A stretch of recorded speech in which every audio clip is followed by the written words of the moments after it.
meesha aynu joognaa waa magaalada Sooljoogta oo ka tirsan Buuhoodle waxaan aad iyo aad uga mahad celinaynaa ama aanu wadnay biyo dhaamin biyahaas oo loogu talagalay dadka degan area-da magaalada Sooljoogta kadibna biyihii waxaan u qaybinay ilaa 2 qaybood baan u kala qaybinay qaybna inaanu magaalada gudaheeda ku shubno oo si ay dadka uga faa'iideystaan oo iyo qaybta kale oo aan ugu talagalay in aanu geyno meelaha xooluhu ay joogaan oo aad arki doontaan ayadana aanu tagi doono aad iyo aad baan uga mahad celinaynaa odayaashii si fiican ayay u qaybiyeen qorshihii iyo si fiican bay u dejiyeen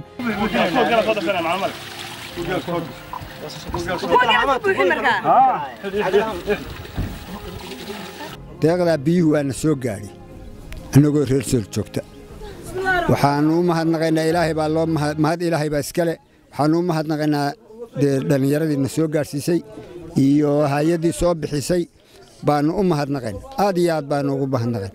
salaanta islaamkana waa ku salaamayn baahida jirta meel walba maanta waa laga og yahay baahida nologu keenay waa baahi badan aad u ballaaran waa meel dadku aad ugu badan